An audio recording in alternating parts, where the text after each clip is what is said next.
All right, now, everybody. Quiet, listen to me. We're going to start a show. Now, some of you people have been with me before. You know it's going to be a tough grind, but we're going to have a show.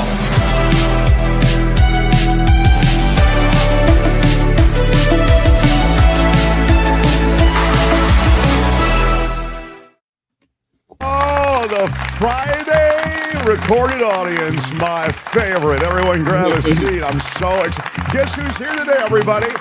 I know. Instead of Albert, it is Tony here today. I am excited about Tony being here. And Kim, stalwart as she is joining us today. Kim, how are you? And we are excited about a show that includes a lot of breaking news. We've got news about the new Qatari Air Force base right here in Idaho is where it's going to be. Yeah, that's right. I mean, one state at a time, everyone. But, let's get those petrodollars in to all of the different areas that are up for sale. And this week it is Idaho. Congratulations, Idahoans. We have an Idaho, at least two listeners and viewers in Idaho. So Debbie, hi. Yeah, Debbie in Idaho, please check in with us when you next get an opportunity. Meantime, I've got news about the Nobel Peace Prize. Congratulations, Mr. President. No. Yeah. And Friday Fabulous Florida and more today. So going to be a very big show. Michael Shore joins us second hour. We'll talk politics. I am wearing my Project 1984 and a half shirt. I encourage you to pick one up. 1984.5 as we enter the Orwellian period of America's evolution, where Big Brother tells you that America's cities are ungovernable, that they have to send troops in to restore order. They tell you what the reality is now, and you have to choke it down. That is the new America. We call it Project 1984.5. Get the t-shirt, get the mug, rep the merch at getmarkmerch.com, and there's plenty of other merch as well. I am rocking the coffee cup today, which is a simple message: peacefully resist. And the peacefully resist message in a beautiful design font is on one side, while the logo of the show is on the other. If you would like a mug, just like Uncle Mark drinks coffee from, you can get one at getmarkmerch.com. I'm drinking coffee, and Kim is drinking the tea from CoachellaValleyCoffee.com. A lot of .coms represented in this show. But getmarkmerch.com is where you can find all of the different t-shirts and mugs and stuff that you might like that may reflect a general disposition toward what's going on right now. Or there's plenty of stuff that just reps the show. If you enjoy repping the show, please rep away. Getmarkmerch.com. I got my Peacefully Resist t-shirt yesterday. Beautiful and perfect, says Karen Cooper. I love hearing that. First into the chat today was Rhonda. I believe she entered the chat at 3:28 a.m. is what they say here. She's having a little moment. Yeah. Rhonda says, this is the time I watched last night's late night shows and the monologue clips on YouTube. And then she goes, then it was Nullifidian and Rhonda back and forth through the 4 a.m. hour. And then I believe it was Dirk Diggity said hello at the reasonable hour of 4:57 a.m. And then at 8 o'clock this morning on the West Coast time, on this day in 1965, the Red Baron first appeared in the Peanuts comic strip. Big E61 said that. And one reason I even note that is because we were born out of a radio show and radio station in San Francisco, and Charles Schultz, who wrote, and created the Peanuts comic strip, he was Santa Rosa. Was he Santa Rosa, right? Santa Rosa. He's Sonoma County guy. Which is originally, just north I think, of San Francisco. Michigan, but he settled here. And to this day, the Snoopy's ice skating rink is here, and the Charles Schultz Museum is here. Yes. Yeah. So we note all of that. Anyway, thanks for jumping on the chat. We are live for 2 hours, 2 to 4 in the East, 11 to 1 in the West, you can join on YouTube and be part of the conversation. And you can also be part of the conversation after we get off. Most people will watch this show or take it in after we get off the air.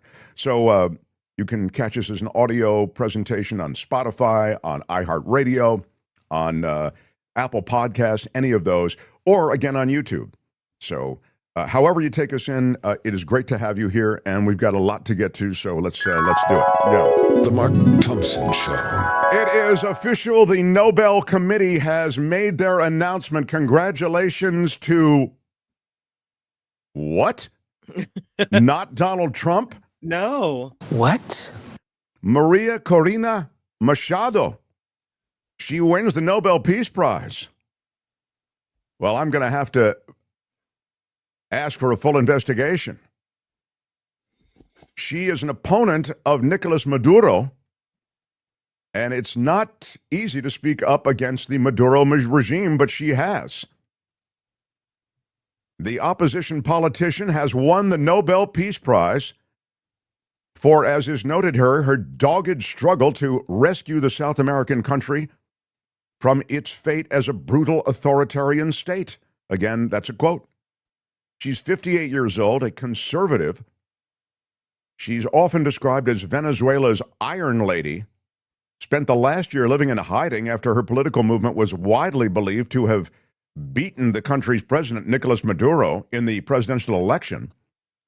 Many of you Americans may want to take note of this. Do you understand what I've just said? She won the election, but they didn't surrender power to her. Maduro refused to accept that he had lost to Machado, his ally, the diplomat. Machado is the resistance agent, and the person running was Edmundo Gonzalez. So in any case, it's sort of repping the party. Gonzalez wins, but Gonzalez was forced into exile because Maduro said, I don't accept the result of this election.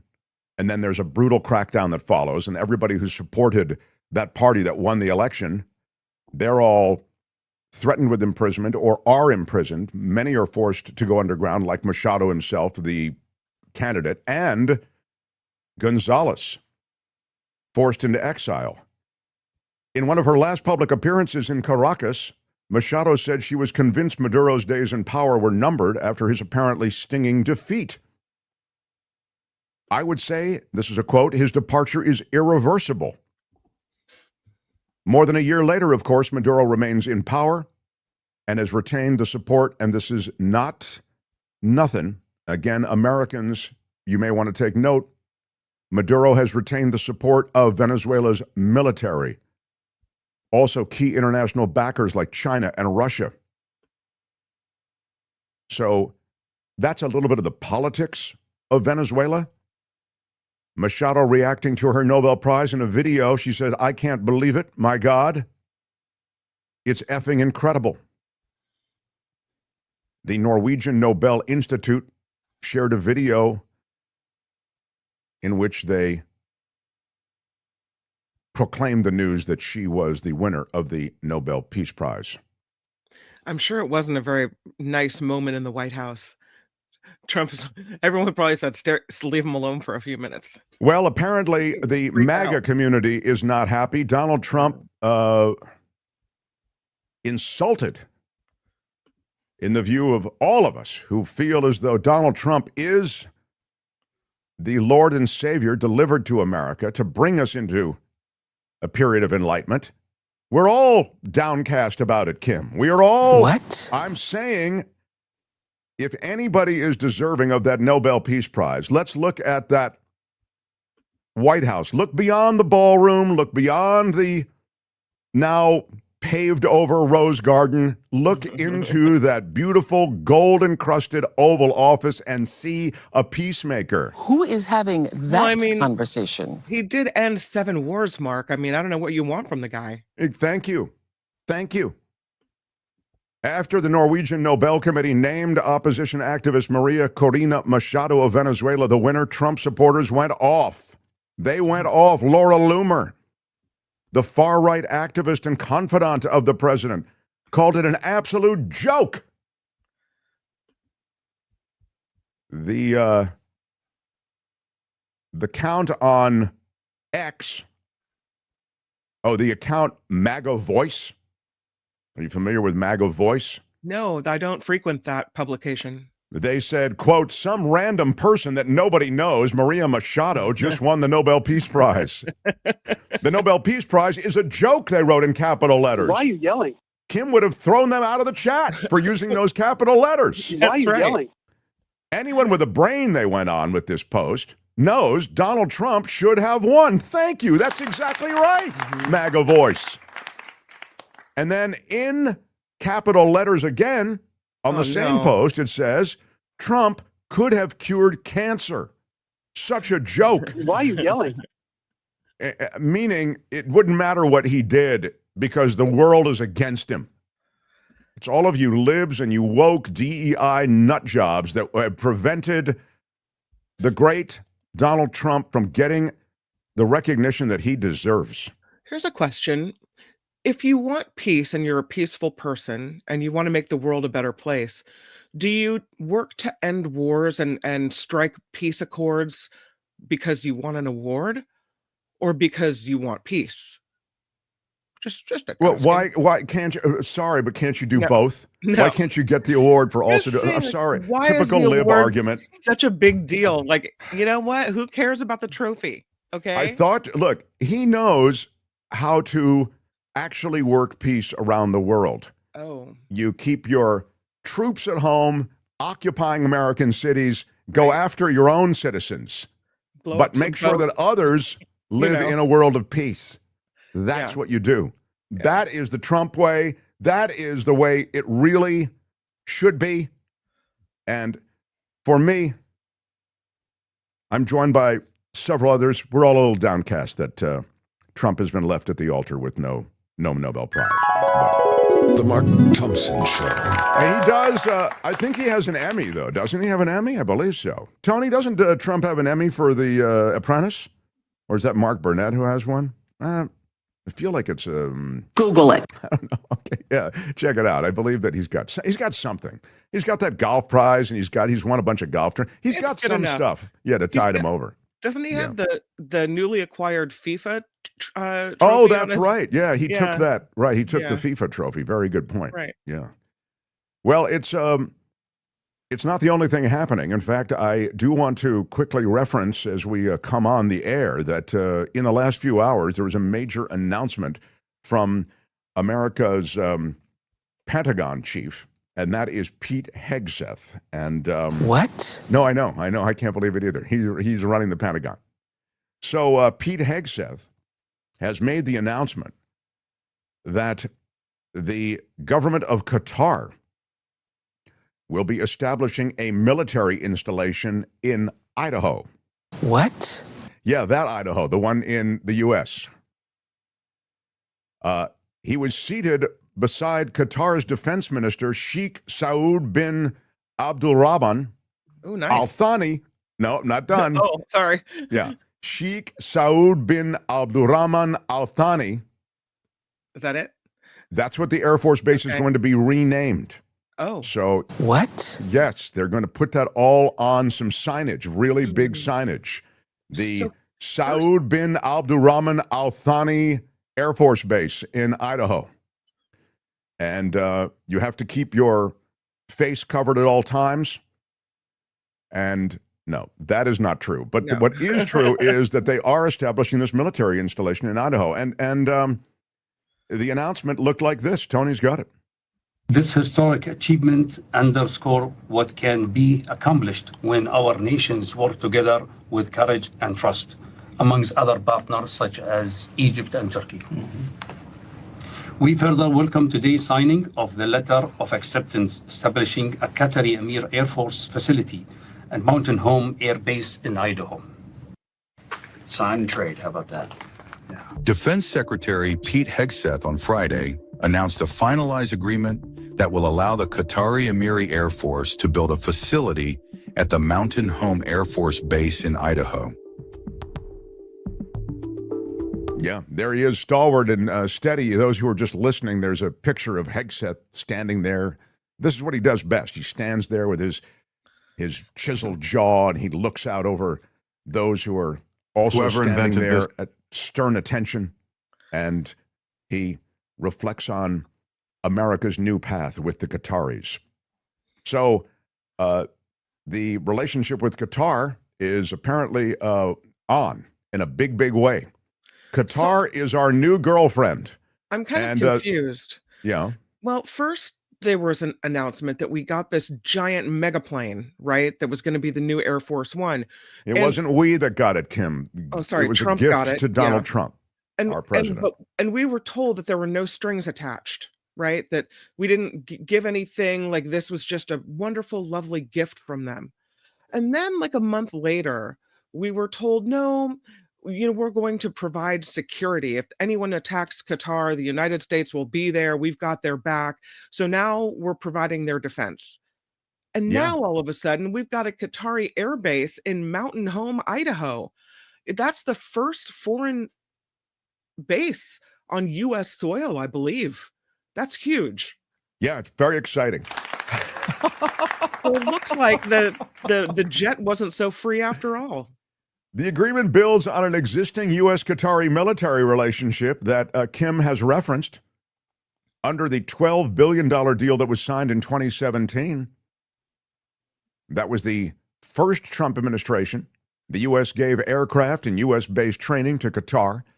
In 2022, it was reported that about 170 Qataris going to be sent to train with F-15s at this Idaho's Mountain Home Air Base. It already hosts, I should say, Singaporean forces.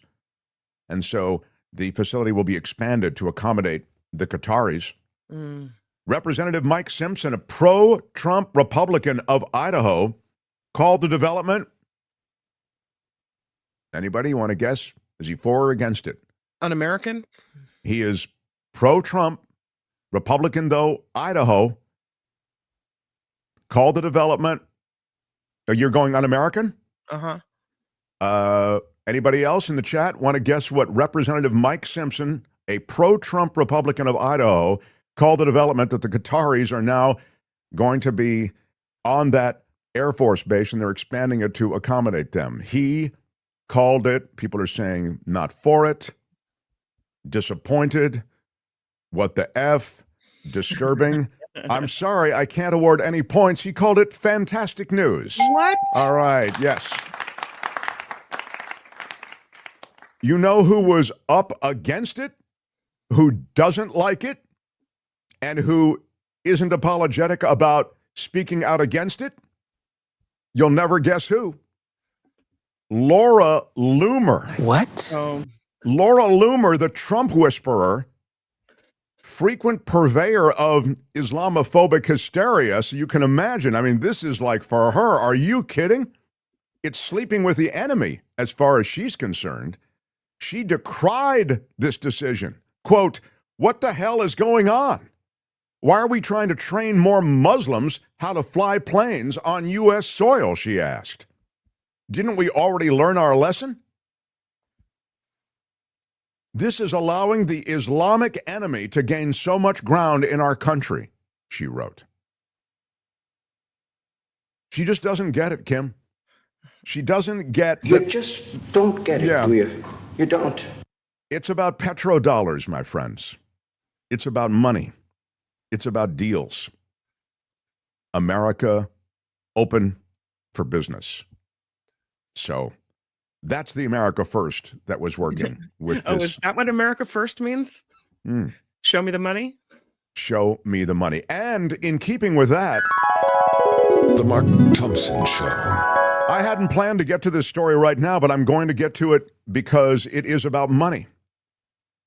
The U.S., and we did this story a couple of weeks ago. I think we were way ahead on this story. I mean, I think there are other organizations, news organizations, and people doing it. I'm just saying that we called out the scandal associated with the bailout of Argentina because Argentina got this huge bailout from the U.S.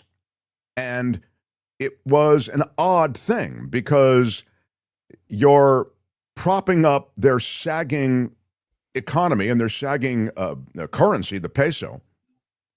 But the other thing you're doing, and this is to bring stability to Argentina, and you might, why all of a sudden are we so concerned with propping up Argentina? The answer is that a lot of Wall Streeters, hedge funders, big money billionaires who make up some of that billionaires' boys club that is the Trump administration, connected to Besant, connected to Lutnick, connected to Trump, they all invested huge money in Argentina and in the Argentine, or is it Argentine economy.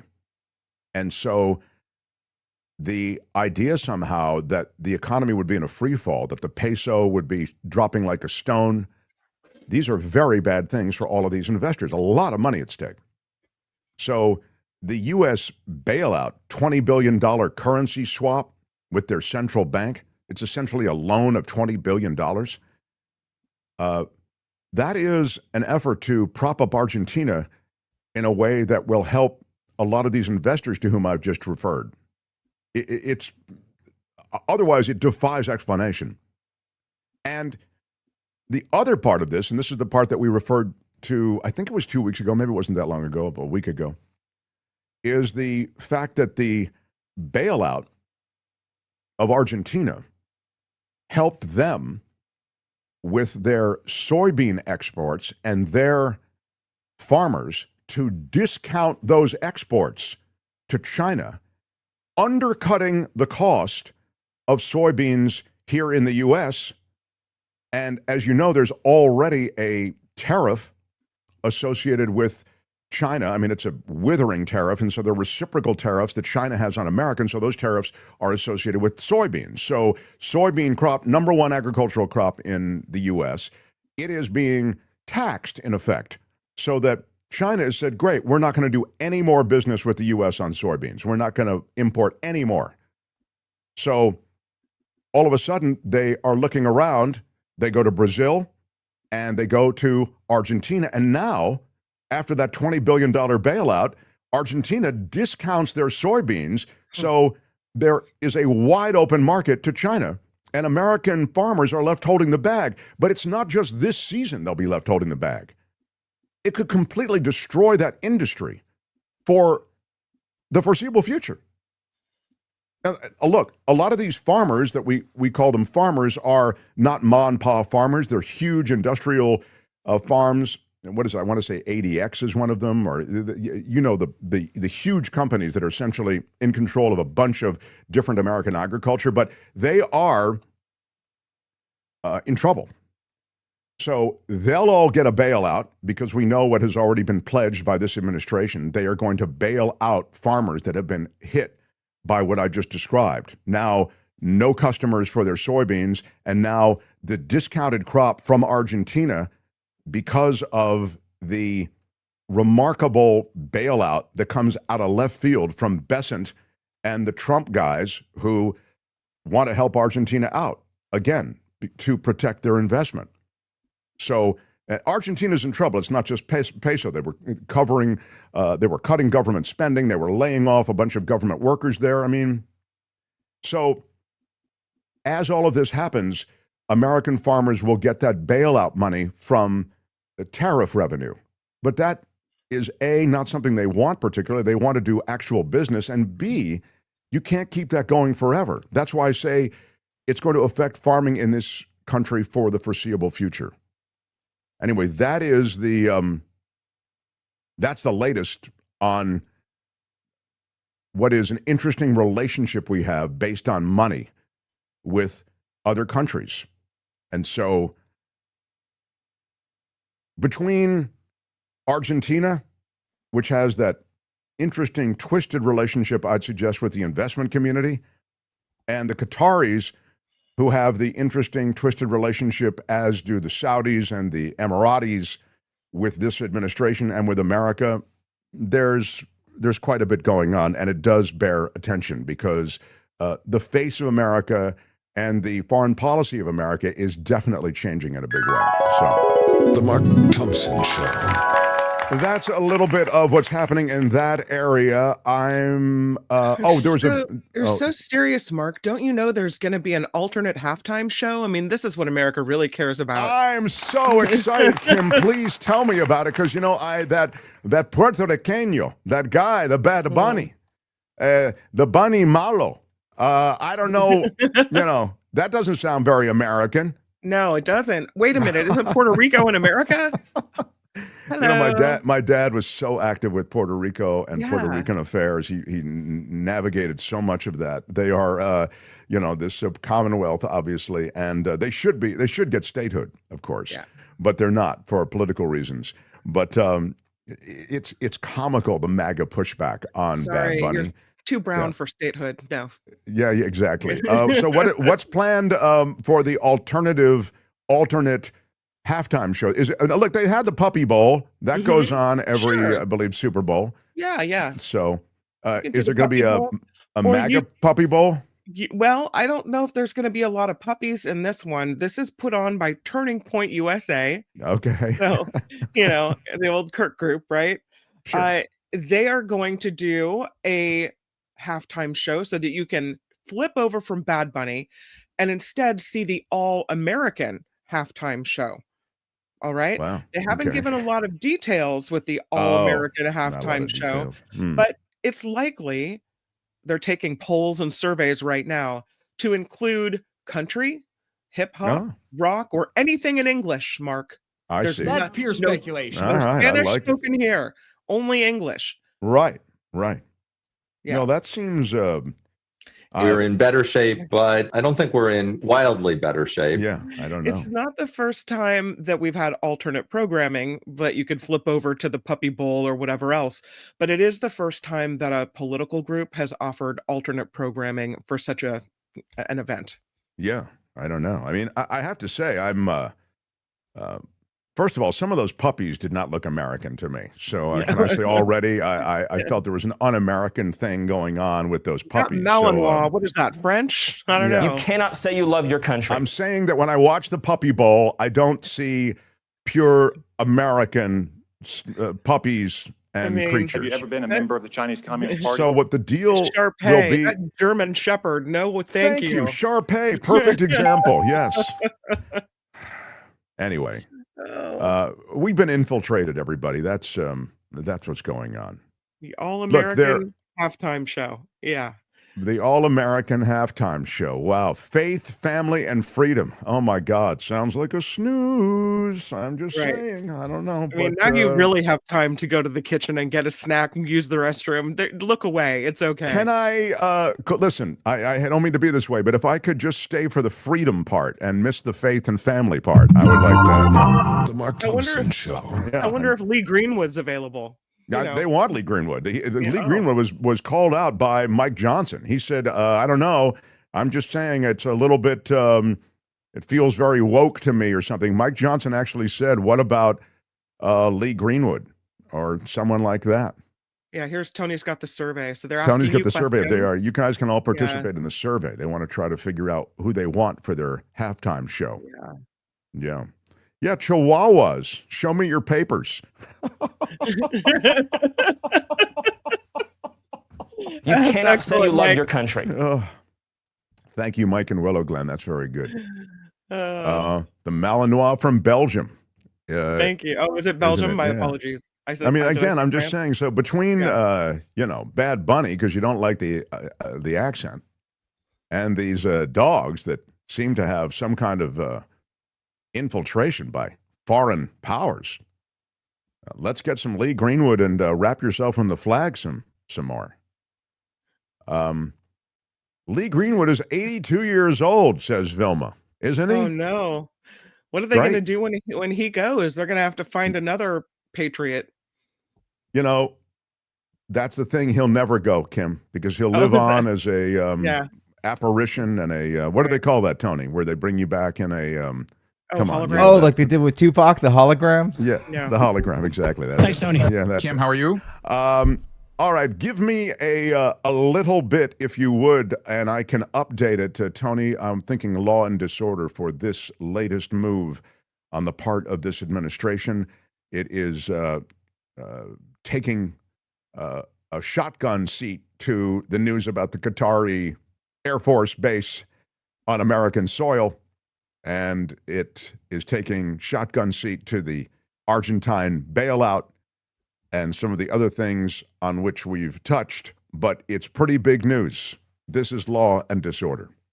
In the criminal justice system, the people, pimps, addicts, thieves, bums, winos, girls who can't keep an address, and men who don't care, are represented by two separate yet equally important groups. A cop, a flatfoot, a bull, a dick, John Law, you're the fuzz, the heat, you're poison, you're trouble, you're bad news. These are their stories. New York Attorney General Letitia James indicted on allegations of bank fraud. This happens less than a month after President Trump orders Attorney General Pam Bondi to prosecute his political enemies. Quote, "This is nothing more than a continuation of the president's desperate weaponization of our justice system," she said. These charges are baseless, and the president's own statements make clear that his only goal is political retribution at any cost. This case is a blatant perversion of our system of justice. I think Tony actually has her saying that. Do you? Or she put out a video statement. Yeah, there it is. Here, let's go ahead and give it a listen. Thank you. This is nothing more than a continuation of the president's desperate weaponization of our justice system. He is forcing federal law enforcement agencies to do his bidding, all because I did my job as the New York State Attorney General. These charges are baseless, and the president's own public statements make clear that his only goal is political retribution at any cost. The president's actions are a grave violation of our constitutional order and have drawn sharp criticism from members of both parties. His decision to fire a United States attorney who refused to bring charges against me and replace them with someone who is blindly loyal not to the law, but to the president, is antithetical to the bedrock principles of our country. This is the time for leaders on both sides of the aisle to speak out against this blatant perversion of our system of justice. I stand strongly behind my office's litigation against the Trump Organization. We conducted a 2-year investigation based on the facts and evidence, not politics. Judges have upheld the trial court's finding that Donald Trump, his company, and his 2 sons are liable for fraud. I'm a proud woman of faith, and I know that faith and fear cannot share the same space. And so today, I'm not fearful. I'm fearless. And as my faith teaches me, no weapon formed against me shall prosper. We will fight these baseless charges aggressively, and my office will continue to fiercely protect New Yorkers and their rights. And I will continue to do my job. She, you'll remember, pursued that civil fraud case against Trump, led to a jury, and the jury led to a verdict, and the verdict was a $500 million fine against Trump last year.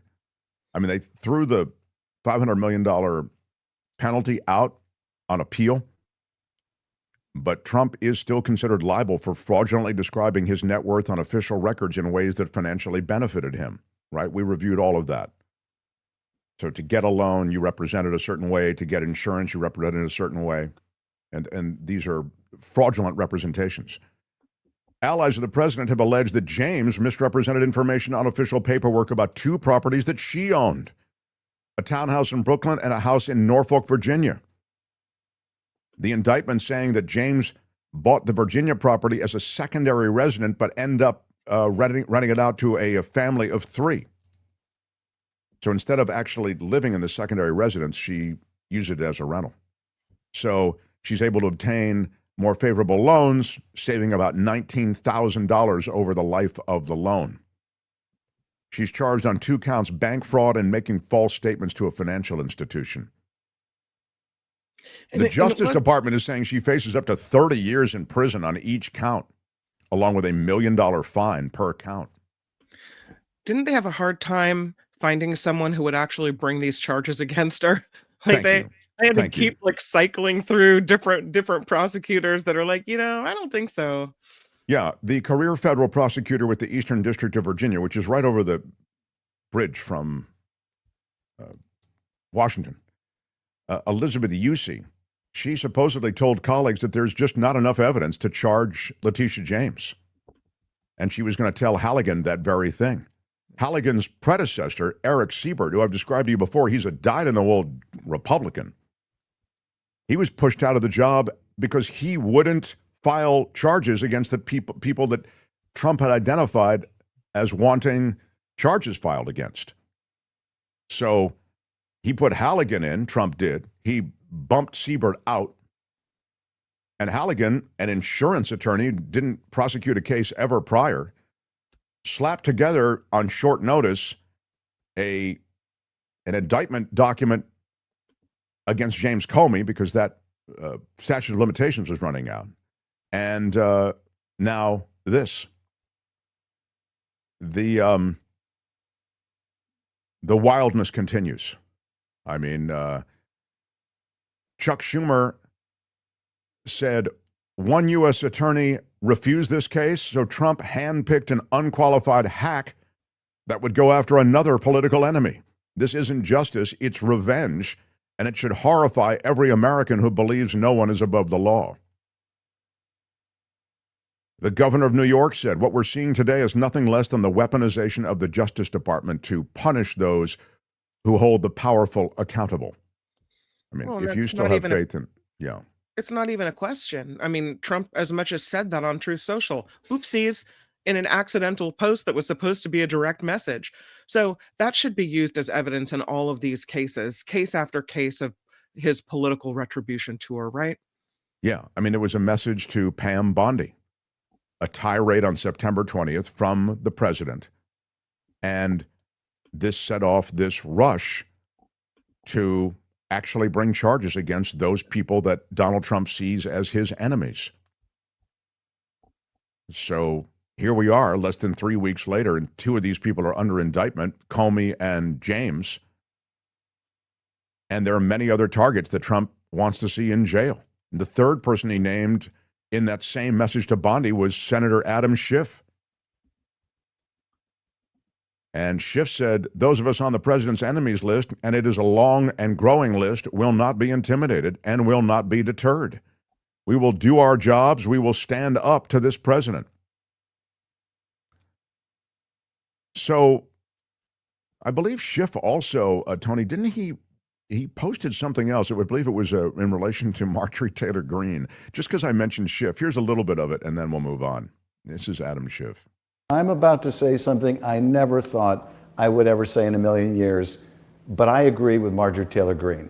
Take a look. Typically a MAGA loyalist, she's broken with the GOP over concerns that her children's health care premiums will double next year. 2 out of the 3 have aged out of being on my insurance. And so you're seeing me being a mom who's frankly really pissed off. So Marjorie Taylor Greene is upset that her adult children are going to see their health care costs double. They're going to double for her kids. So she is now suddenly very concerned about what she did in that big, ugly bill. And let's look at the impacts of this. Let's look at some of the effects of the fragile state of our healthcare in this country and how it will be pushed over the edge by these cuts to the Affordable Care Act and cuts to Medicaid. Here are some headlines.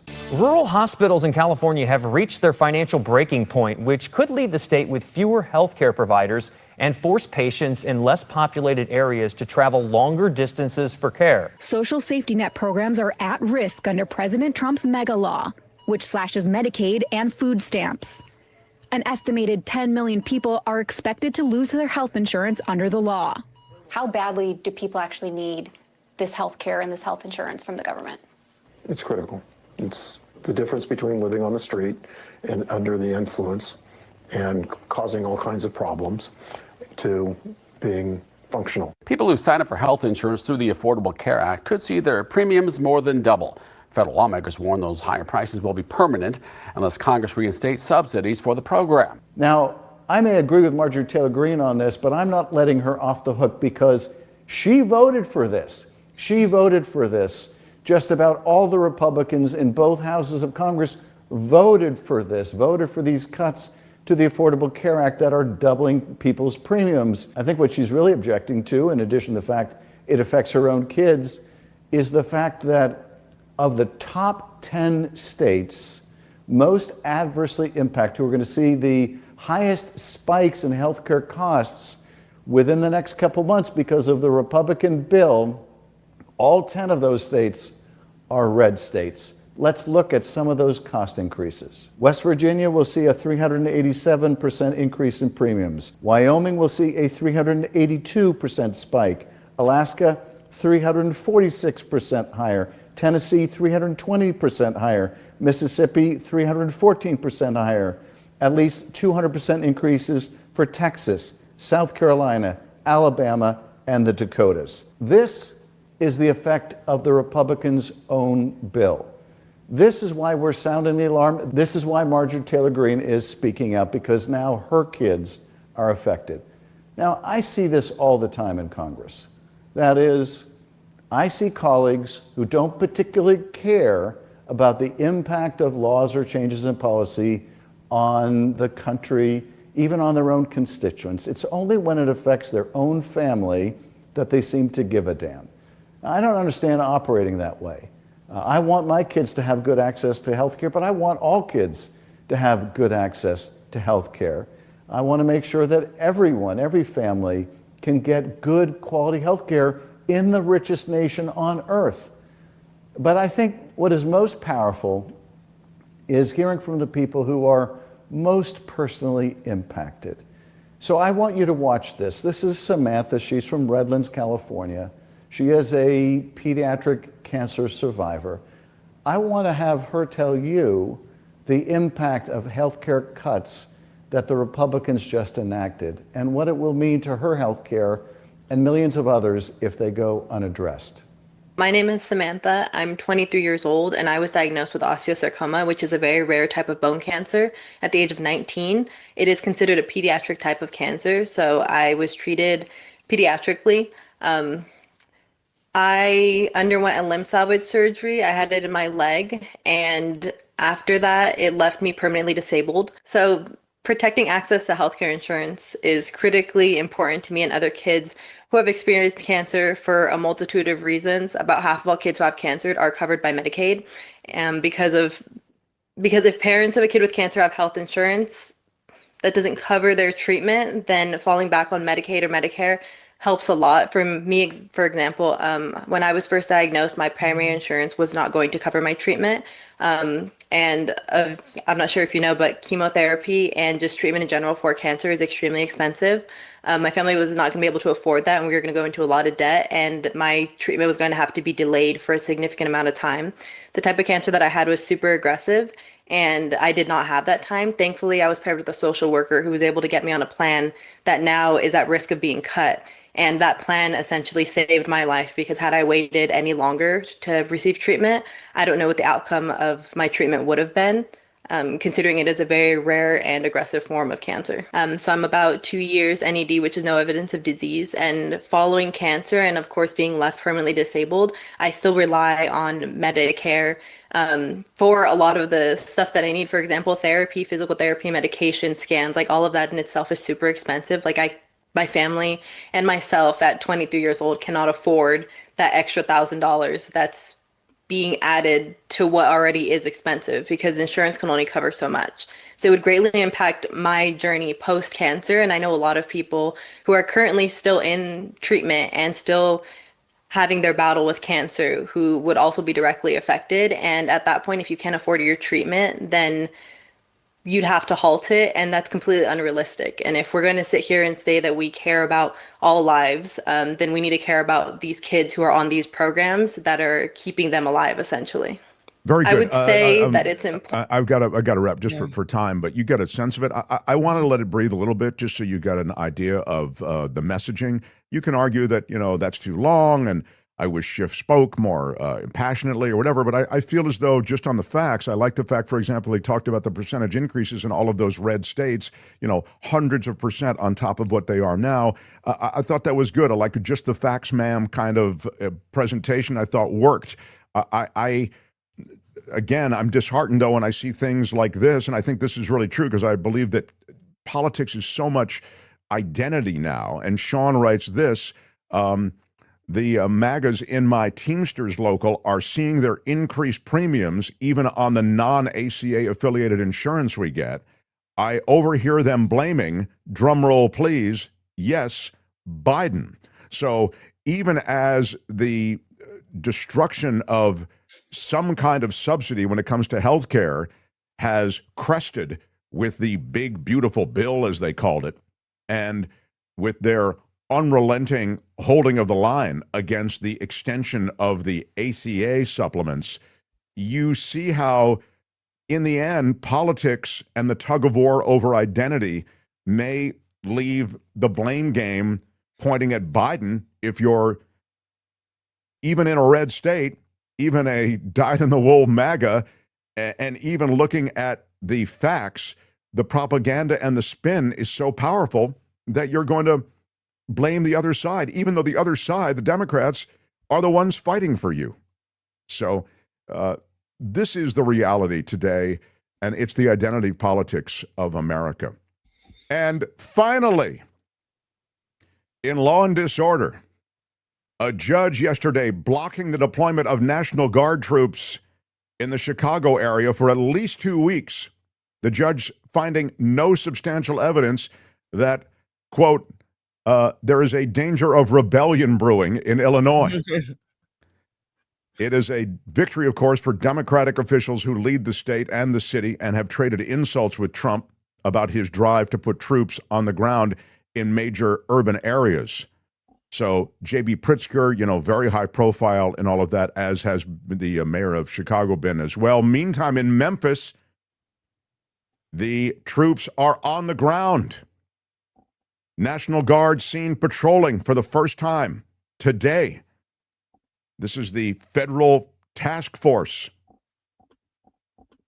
9 National Guard troops began their Tennessee patrol at the Bass Pro Shops, an outdoor gear. I mean, I guess. Why?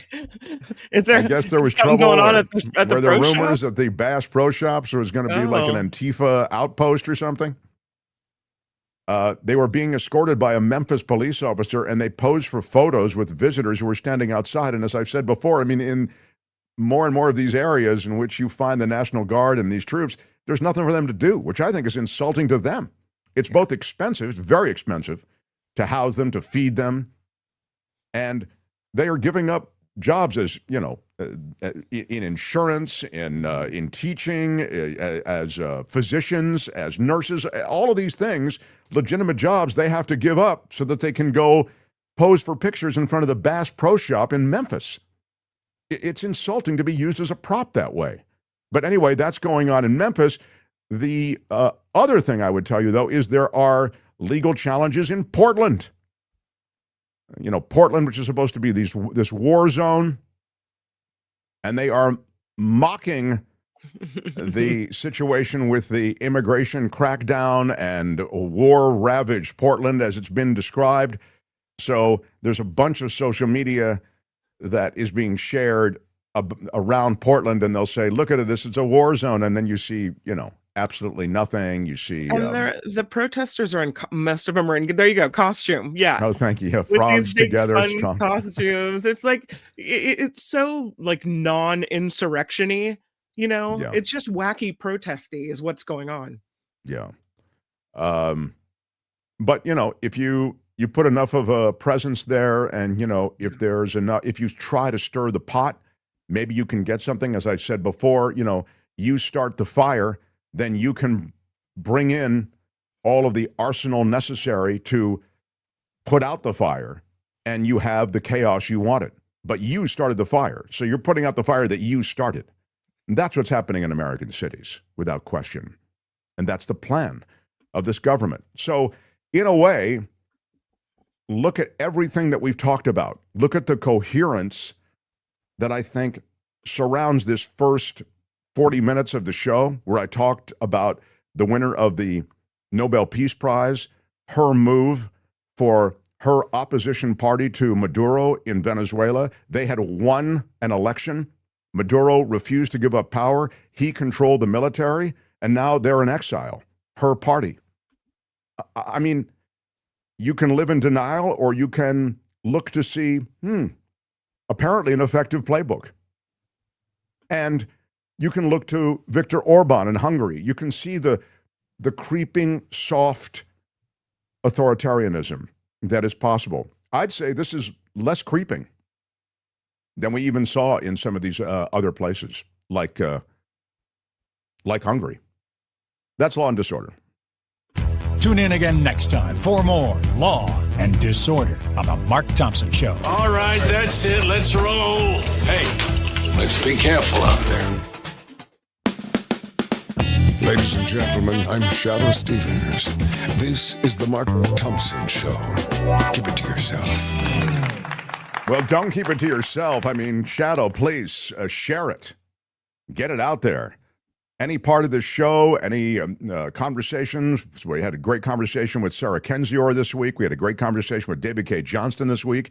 We've had great conversations with virtually everyone who's come onto the show. I don't know why I said virtually. It just is like one of those things you throw in. I think everybody who came out of the show we had good conversations with. I wasn't here on Wednesday.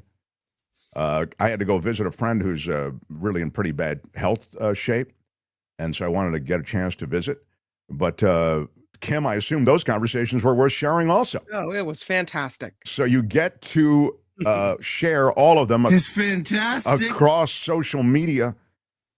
And the social media you kids are on is so popular.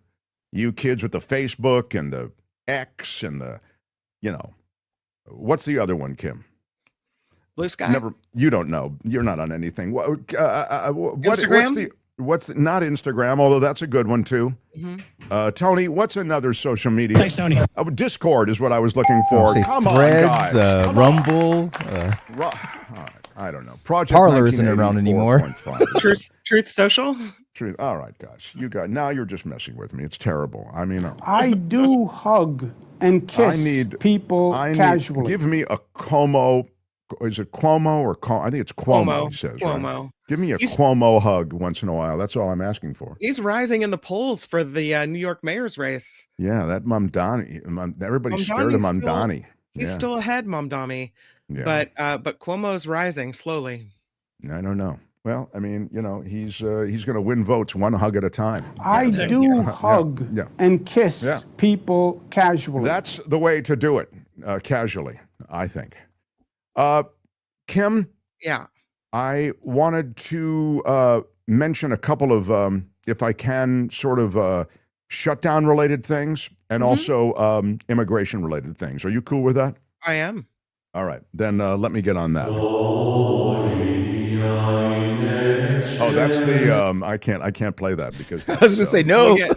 We get in trouble for that that's what one? got us demonetized. Can you imagine demonetized because of that chant? Anyway, all right. The Mark Thompson Show. I know what I want to do before I do anything else is read some comments. I'm disappointed that wasn't pointed out to me, that there are legit comments that I have to get to. Hey, everyone, says Luis with a $5 super chat. Tomorrow is National Kimberly Day. Wow. Is it really? That should have been on your calendar. Circled with a big red circle. I don't. And this is their new hoax. It does feel hoaxy to me. I'll expect my flowers at 10 a.m. Let's show our treasured Kim some love with some donations. Yeah. Oh, Louise. Thank you, Louise. National Kim Day in 2025 is October 11th. What? Who knew? I did not know. That's not fake. That's real. It should be fake. I don't understand why it isn't fake. I can't wait to tell my husband. I'm going to lord it over him all day. The day is celebrated on October. Good knowledge from Luis. Yeah, it is. Hey, everyone. Tomorrow is National Kimberly Day. Wow. Who knew? It's also Universal Music Day, a day for celebrating the benefits of music. Wow. Nice. Can you name some musical artists that are named Kim? That would be the, I'll start, Kim Carnes. Oh, good. Anybody else? Tony, Lil Kim. All right. Lil Kim strong, actually, very strong. Yeah. Thank you. Yeah. Tony, you're up. Anybody? I got nothing. All right. Tony does not have a. Can't play the Kim game. Soundgarden was Kim something. Oh, see, that's strong. I don't know. Now I gotta look it up. I'm probably go to your Google it and look to see musical artists named Kim or with Kim in their name. Luis, that's awesome. Luis also posting this. What? A woman could never beat me and has never beat me, Luis, with a $5 super chat. Nobel Prize was a rigged witch hunt. Your outraged dear leader. Indeed. Yeah, I can't believe he was beaten by that Venezuelan woman for the Nobel Prize. You're right. That was probably a reaction. I want a guitar from Qatar, says a Richard Delamater. Yeah, right. You ought to get, that's right. Anything rhymey is always a good thing. Here's my retainer so you can bail me out of prison in Idaho, says Maud Day. Wow, a $50 contribution to the show. Big shout out to Maud Day, one of the OGs of this show at $50. Thank you, Maud. Donald Trump is can you read it? Is a billion international call girl, billion dollar international call girl who will turn tricks for cash and gifts like shiny planes. He does seem at least open for business. I would say that. I've never seen anything like it. I mean, it is certainly true that. What's a little lie between friends? Yeah. So he kind of said he was not open for business, and he is. Saudi Arabia pays cash. Yeah. I think Luis just called the president a whore. Yeah, I mean, I would say we're all whores on some level, but he definitely takes it to a grand scale, maybe the most grand scale. Love our A.G. James. Yeah, Letitia James. She's intelligent and fearless, says Cindy G. from NYC. Mm-hmm. She is that. She is passionate, intelligent, and really fearless with that post. From Debbie. Is this Debbie in Idaho? Probably. Not sure how, but is this Qatari deal having anything to do with the ceasefire? Timing just seems too coincidental. And hey, Tony, what's up on a Friday? Tony getting a shout out. Thanks, Tony. I would say this, Debbie, seriously about your comment. The Qataris were shook by the fact that there was an Israeli strike, as you know, to try to wipe out the top Hamas leadership that was in Qatar. Qataris were hosting peace talks. Qataris house the elite of Hamas, if you will, Hamas leadership. Now, the strike on Qatar and the strike on leadership, it only took out some administrative people, but I think it was a real, I'll use the overused phrase, wake-up call. It was I think it really whipped the Qataris' head around. And so some kind of defense agreement with the Americans, as you know, was part of this, and there was that announcement from Trump about that. So bottom line, I think the relationship with Qatar is also related and connected to the aspirations in the Middle East for Trump, and also with the brokered peace deal as it exists, or ceasefire deal, as it is now being laid out, the blueprint for a multi-staged peace agreement. So I guess that's a long way with some specifics of saying, I think you're right. It is true that Hegseth praised Qatar for its role in securing a peace deal in Gaza today as he made the announcement. So he did say that. Yeah. I'm confused, says Trevor Starr in Hollywood with a 1010 super chat. Should I go to protest tomorrow for No Kim's Day? No. Or not? Yeah. Don't do it. It's a Viva Kim's Day. Mark minus Kim equals disaster. Happy Kimberly Day. Kim, wow, a lot of love for Kim. Thank Always, you. Kim gets a lot of love. Kim, how are you? Everybody loves Kim. Yeah. Where has the rod of equity and mercy been lately? I don't know, Richard. We have it, but I just haven't brought it in. Tell me if you think someone is worthy of it or needs to get it to secure their otherwise perfect life, and I will bring it back. I mean, I have it. It's ready to go. As you know, it's protected in a special sheath, which protects its physical, corporeal reality. But as you know, it's the inside of the rod of equity and mercy. It's the what am I trying to say, Kim? It's the the quality that it has, the consistency it has on a spiritual level that that transcends the physical. Is what I'm trying to say. Yeah. With our eyes rise. Gives us a $5 super chat, says, rise daily facing Mount Kenya for global peace. Mount Kenya is the real Wakanda. Right on. And a big shout out. Big shout out. Thank you. Katz should represent Adam Schiff if he gets indicted. They're old buddies. No, that's a good point. I hadn't thought of that. David Katz, who's our legal specialist, is an old pal of Adam Schiff. So maybe that they're going to get that band back together. I don't know.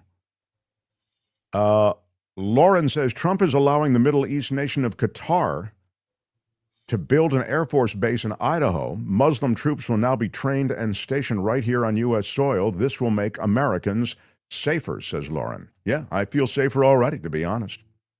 Yeah. William Knight says, so apparently the $400 million jet had a bit of a quid pro quo attached to it. They should just have bought in with a $5 million golden visa. Talk about an invasion. Yeah, we knew that there was something to it, and it's all happening pretty quickly and pretty out in the open. Obi-Wan says, enemy from within. Yeah. So that's it. I did not vote for this, says Mark Ovka. Yeah. Ovka. Yeah. Laura Loomer is really going to implode over this, the Qatari thing. Yeah, Joy says, indeed, I read for you the Laura Loomer meltdown. She loved the Letitia James thing. She loved going after the Trump enemies. And then 12 hours later, or within 12 hours, she melted down over the Qatari deal. So Qatar pays cash, says Jim Shields. Exactly. Saudi Arabia pays cash. You do get cash out of those Middle Eastern countries. From the Emiratis, the Qataris, the Saudis, they all lay it out. Saudi Arabia pays cash. Yeah. Anything to upset MAGA, they say here. Big E 61. Yeah. All right, Kim, I need to go over to KFI Radio in Los Angeles, where I am. Yeah, this is no fun, to be honest. What? I mean, no fun leaving the show. It's fun, certainly, always going over to KFI. Of course. And Michael Shore should join at some point. Am I leaving anything out that I wanted to get to, Tony? I always feel like I'm leaving something out with you. No? No? I think Are we good? Oh, the CNN thing? Now you were good. You played everything you sent me. Yeah. The CNN thing, the only thing about it that is interesting is that it suggested that Pam Bondi didn't know about the Letitia James announcement. I don't know how this will all flesh out, but if you want to see the reaction to the reaction, here's what it looked like on CNN, on the Letitia James announcement of the charges, and then this breaking news. Here you go. And reporting on the federal felony indictment against New York Attorney General Letitia James. Two sources are telling us that Attorney General Pam Bondi was caught off guard by the indictment. Let's go live now to CNN senior White House correspondent Kristen Holmes. What are you learning from your sources, Kristen? Yeah, and this comes after CNN had already reported that the Attorney General and the Deputy Attorney General had been hesitant to bring charges against James because of the information that they had heard from Eric Siebert, who was at that time the U.S. Attorney in the Eastern District of Virginia. So he's since left that post. Halligan, of course, appointed by President Trump to be that handpicked U.S. Attorney in that district. And we are told Halligan did not coordinate with the Department of Justice on this. That is why these officials, including the Attorney General herself, were caught off guard. Now, it had seemed to be relayed at some point to these top officials that Halligan would be pursuing the case, but no actual details were exchanged between Halligan or the Department of Justice main branch on when it was going to happen. So when this announcement came, when Halligan actually secured this indictment against James, it was news to the top DOJ officials. Of course, as we know, Halligan had brought the case against former FBI Director James Comey. We also know that she had really been tasked with bringing these cases against his political rivals. So the fact that she didn't coordinate is very stunning. This is usually something with a case this big, particularly when there's a close affiliation with the White House and what we've heard from President Trump. The fact that they didn't coordinate is really something, Pamela. Yeah, and I wonder if there's any indication from the sources you talked to if it had anything to do with that Truth Social post where President Trump called on Pam Bondi to prosecute Letitia James, Adam Schiff, and James Comey. Yeah, and obviously, as we've been reporting today, that was intended to be a private message to the Attorney General. But I do also want to remind you of something that my colleague Evan Perez and I reported after James Comey had been indicted, which was that Lindsay Halligan and the team there on the ground did not have support or help from the Department of Justice for that case either, that Halligan had been briefed. She had never even presented in front of a grand jury before. And instead, she was briefed and prepared by agents and officials, attorneys at the FBI, not the Department of Justice, before she actually went before the grand jury. This time, I am told that she was not prepared. She didn't work in terms of by the FBI. She didn't work with the FBI or the Department of Justice before presenting that case and then securing that indictment. Yeah, Here's so why there your you knee go. pain- I mean, that's interesting that they didn't work in concert with the Justice Department, and that Bondi, at least, and it was suggested, I think, in the chat as well, might have plausible deniability. I just didn't know that they were bringing the case to this. But I don't know how that plausible deniability helps her, frankly, so I'm not sure quite how that narrative works, but it was suggested maybe there is an element of that. It's slapdash, it's thin, and it's clearly the reflection of what they're talking about, a direct message, a private message, a DM, as the kids say, that was intended for just Pam Bondi. Instead, it went out over Truth Social, and it lays out the wishes of the president to prosecute these perceived enemies. So that's what all of that is. Thanks, everybody. Kim will do some news still ahead. I mean, that's what I would think you would do. Yeah, I would do that.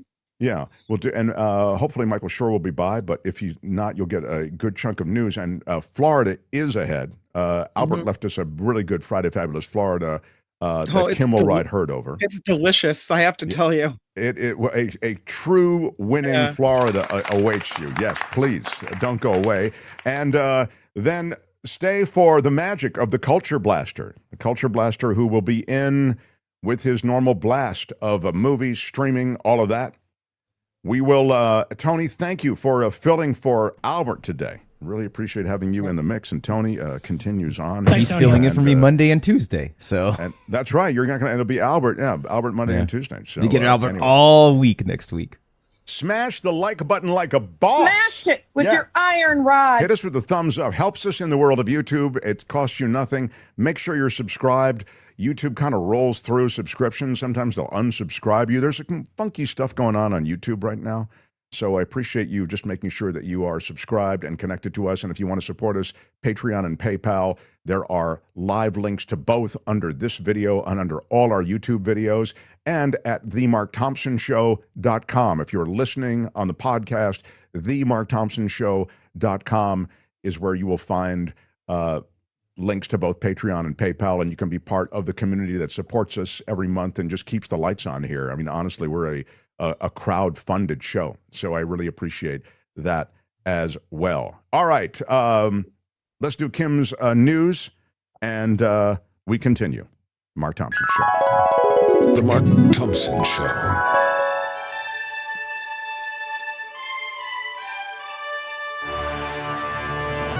On the Mark Thompson Show, I'm Kim McAllister. This report is sponsored by CoachellaValleyCoffee.com. Republican leaders are canceling all House votes this next week.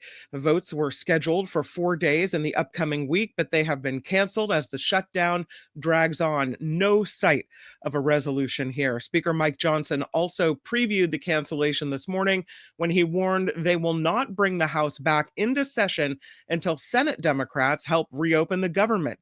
The prolonged recess aimed at pressuring Senate Minority Leader Chuck Schumer to agree to a GOP-backed funding bill and help Republicans reopen the government. Democrats, though, have been holding firm. Special Envoy Steve Witkoff says the first phase of Israel's troop withdrawal from areas of the Gaza Strip is now complete. This comes after Israel's cabinet ratified the first phase of a U.S. brokered peace deal with Hamas, and a ceasefire is now in effect. President Trump says he thinks the hostages will all be released on Monday or Tuesday, and he is expecting to travel to Egypt for a formal signing of this deal. Speaking of which, Israeli Prime Minister Benjamin Netanyahu is taking aim at the Nobel Committee for not choosing President Trump as the winner of the Nobel Peace Prize. Netanyahu calling for Trump's selection on multiple occasions, and the president has also publicly campaigned to receive the Nobel Peace Prize award.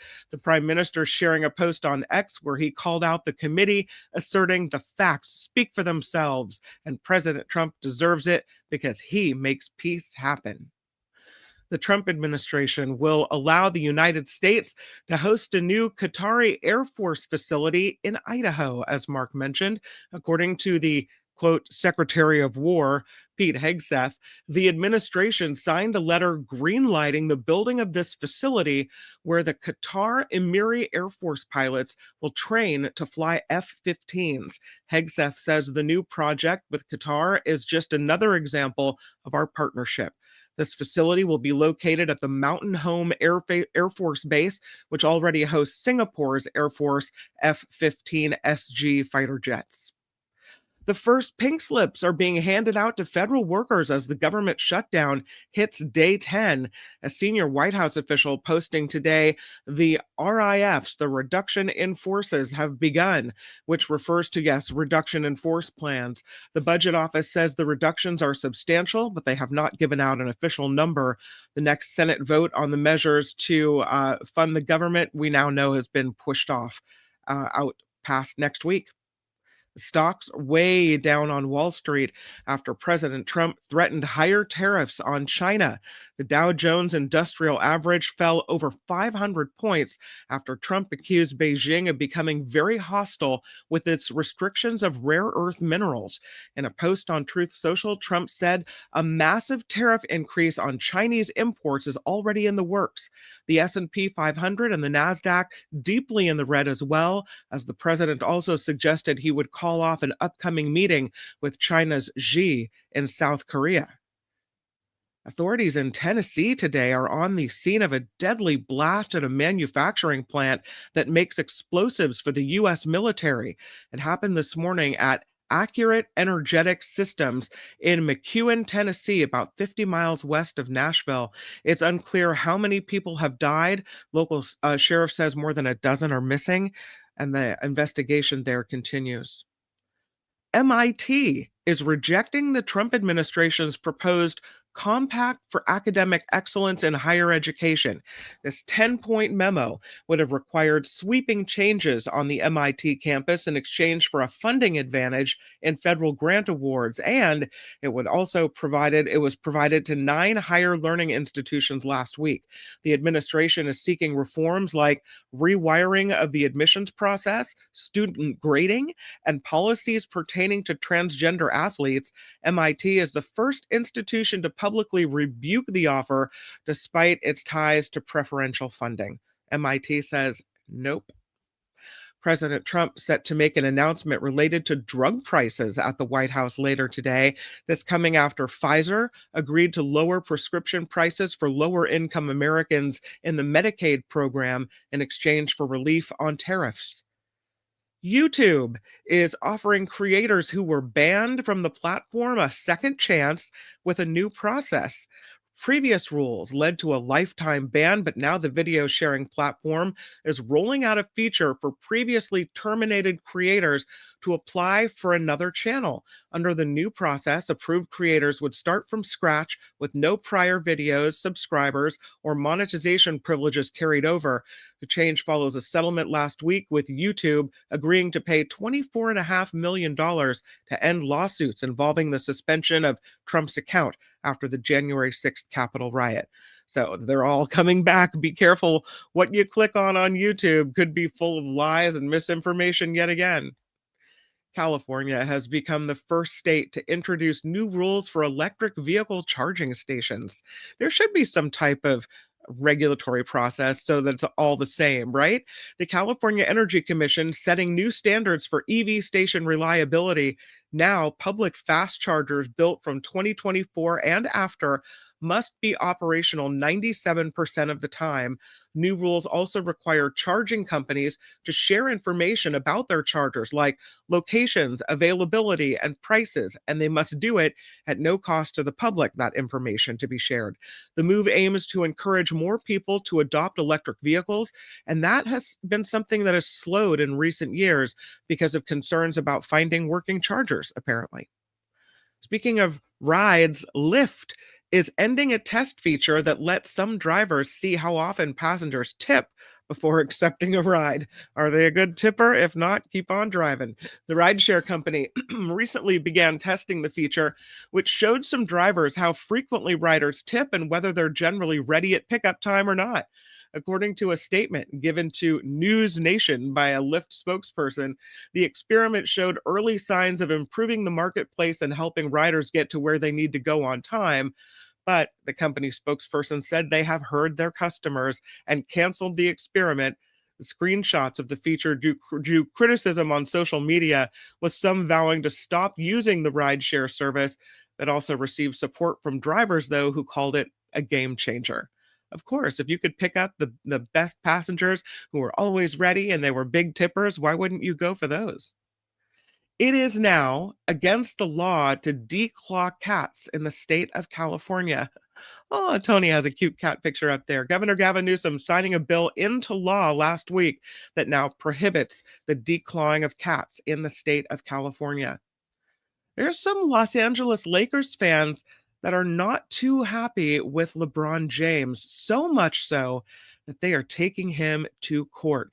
This week, the superstar posted his highly anticipated second decision on social media, which fans believed might be a retirement announcement, but it turned out to be an advertisement. Fans want LeBron to compensate them for the premium tickets they purchased, expecting the upcoming season to be his last. The first decision came in 2010 when James announced he was moving from Cleveland to Miami. James has not commented yet on the small claims court action. And because we have our culture blaster, Michael Snyder, on the way in, I will tell you Tron Ares is expected to get off to a fast start at the box office this weekend. The third film in the Tron franchise, looking to make between $45 and $50 million in its debut weekend. It won't do that. It is terrible. Oh, did you see it? Yes, I hated every bit of it. It is one of the worst movies I have ever seen. And I loved the last two movies. This one is terrible. It is cheap. It is ugly. It is... Tony! I absolutely hated it. Wow. On every stupid level. It is so badly, so stupidly written. Disney, they totally messed up. What's the point of making a third Tron movie if they didn't have it all together? Because they have a ride in the park that's Tron. Oh, is that why? And they canceled the good movie and made this horrible slop. It is... I didn't mind Tron number 2. Legacy was great. Yeah. Look, I went to a double feature where they played Legacy and then the new one back to back. That was not a good move because everyone saw how good Legacy was. Also this weekend, Roof Man, starring Channing Tatum, is projected to make between $8 and $12 million. And then Jennifer Lopez's Kiss of the Spider-Woman is projected to bring in $1 to $3 million in its debut weekend. And this report is sponsored by CoachellaValleyCoffee.com. I really cannot tell you how good this product is and how kind these wonderful people are. Cliff and his team wonderful, often putting little extras in the box. They've got this Clarity Blend coffee that Mark and my husband both rave about. Also, with lion's mane added is the tea as well. It's the turmeric chai tea that will give you that benefit. I've been drinking the mango tea because I ran out of vanilla tea, but they're both so good. Mango tea, vanilla tea. If you're a tea drinker, they have loose leaf tea, and they sell organic tea bags on the site as well. It's all at CoachellaValleyCoffee.com. If you scan the website and you do find something after reading the copious tasting notes that tell you exactly what you're in for, if you find something you want, please use our exclusive discount code. It is MARKT, MARKT at checkout, and that will get you 10% off of your total. And it's always nice when you put the code in and you see the total go down. Gotta love it. But I can't recommend it more. Mark says it's the best coffee that has ever passed his lips. I told Cliff the other day that his tea has made my life better, and I truly mean it. CoachellaValleyCoffee.com. Please check it out. See if there's anything you might like. We love to support the people who support the show. So thank you. Oh, did I get a ding word from Tom? Copious is a ding word. I'll take that. I'll take it. Thank you, Tom. I don't know. I think Mark took the dinger with him, but that's all right. CoachellaValleyCoffee.com. I'm Kim McAllister. This is The Mark Thompson Show. Kim, I can't play anything. It's crashed. Everything's crashed. I have to reload here. Give me a minute. I'll be right back. Everything's crashing. That's all right. We will move forward. How about, I can't do how about this? How about we do a little Friday Fabulous Florida? Is everybody ready? I think we can make it. I don't think Michael Schur is going to join us. So, yeah, here comes Tony back in. Let's do some Friday Fabulous Florida. I have it. Here it is. It's time for Friday Fabulous Florida. There is a gigantic alligator in my kitchen. A look at the weirdest stories from our weirdest state. This Friday Fabulous Florida edition, but he has left us a really, really good one. First story, iguana breakout. Florida police are in search of a scaly suspect. The Daytona Beach Police Department safely captured a green iguana that was found roaming around Daytona Beach on Monday. According to the police department, officers' quick teamwork in capturing this unexpected visitor allowed for a very safe resolution. The Daytona Beach Police Department publishing a video jokingly saying the iguana's criminal charges. They say captured iguanas cannot be relocated and released to other locations in Florida, unfortunately. So if you're not capable of safely removing iguanas from your property, you need to seek assistance from a professional nuisance wildlife trapper. Oh, there they go, trying to chase this iguana. Yeah, they say it's all a safe resolution. In order to possess a captured iguana, a permit is necessary for eradication and control purposes. They have all the iguana rules going on in Florida, but they got him after an iguana breakout. Next story. There's a Florida man begging for a smoke following a chase and an arrest. Oh my. This one happened in Volusia, Florida. A suspected carjacker bailing out of the vehicle and into the Halifax River before being arrested by deputies. After the arrest, the suspect decided to ask the deputies if he could bum a cigarette from them, because that's where their head was at. The Volusia County Sheriff's deputies pursued a suspected carjacker in the Daytona Beach Shores area. It was about 9 p.m. when the victim... Oh, there they go. It's about 9 p.m. when the victim told deputies the man, later identified as Grant Haygood James, begged him for a ride. And once he was allowed in the vehicle, the victim told deputies the suspect pulled a gun and forced him to get out of that car. Issuing an alert for the stolen vehicle, the deputies scrambled the helicopter into the air to surveil the neighborhood, looking for the suspect. Which one? You want to drive around and help you find the backpack? Is this the moment where he bums a cigarette? Oh no, there he is. I'll find it. It's like when I ran from there to there, it was like on the side house. Not and sure. Of course he has no shirt on. I was waiting for him to ask, hey man, you got a cigarette? Yeah. the deputies were on his trail. So, hey, good I said, James. well, right over there in the water. I said, please just get me over there. He apparently abandoned the car outside of a home on Shamrock Drive. The gun found discarded nearby. The sheriff's canine teams then went to work and searched for the suspect. Not far from there, the sheriff's chopper located the shirtless suspect in the water off Port Orange Restaurant. He'd apparently jumped into the Halifax River in his effort to escape. I guess it was worth braving the crocodiles, alligators, whatnot. The helicopter locates the man floundering in the water alongside the mangroves. That is where deputies were able to capture him. The 34-year-old suspect brought back to waiting law enforcement, breathless and exhausted from his run and his swim. That's when he asked, "Any way I can have a smoke?" And next, and I think there's video that goes along with this story. And thanks to Wes for pointing it out as well. There is a Florida man with a thermos inserted into his body, caught sneaking it into the Polk County Jail. A Florida man who is no stranger to the law wound up back in jail and the subject of one of Polk County Sheriff Grady Judd's most unusual morning briefings due to how he tried to smuggle a thermos into the jail. Take it away, Sheriff Judd. So we arrested Walter Frymere. He's 51. We got a call that he was naked inside of a restroom at a public park. So we asked, is he naked or buck naked? You know, you can be naked and still have your socks on. But if you're buck naked, you're totally naked. Well, anyway, our deputy gets there. The dude's got all of his clothes on. So we're nice.